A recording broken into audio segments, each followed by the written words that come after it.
परीक्षा केंद्रावर कॉप्यांचा खच आढळल्यानं 28 जणांवर गुन्हा दाखल करण्यात आला।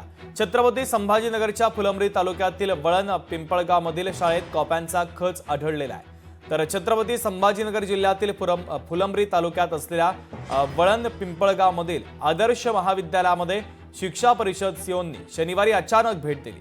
दरम्यान परीक्षा केंद्रावर मोठ्या प्रमाणात कॉप्यांचा खच आढळला होता। 12वी गणित विषयाच्या उत्तरपत्रिका आणि पुस्तकं सापडल्यानं सीओंनी या प्रकरणी पोलिसांमध्ये तक्रार दिली होती। या तक्रारीनंतर आता संस्थेच्या अध्यक्षांसह 28 जणांच्या विरोधात गुन्हा दाखल करण्यात आलेला आहे। आतमध्ये ज्यावेळी ग्राउंड फ्लोअरची तपासणी केली त्यावेळी विंडोवरून खूप सारी पुस्तकं आणि चिठ्ठी वगैरे खाली टाकत होते आणि त्यामध्ये आपण जितके बी पुस्तक आणि बुक्स वगैरे संकलन केलं तर आपल्याकडे इतकं संकलन झालेलं आहे ते सगळे गणितचे नोट्स आहेत आणि त्यामध्ये असं दिसतोय की आपल्या जितके बी या ठिकाणी जे काम करत आहे संस्थाचे लोक आहे, इन्व्हिजिलेटर्स आहे, त्यांना सगळ्यांना मुद्दामून त्या ठिकाणी नोट्स वगैरे त्यांना प्रोव्हाइड केलेला आहे किंवा मुले ज्यावेळी आणले तर त्यांची फ्रिस्किंग बरोबर रीतीने नाही झाली आणि त्या ठिकाणी खूप मोठ्या प्रमाणात चिटिंगचं प्रकरण या ठिकाणी समोर दिसून आलेलं आहे।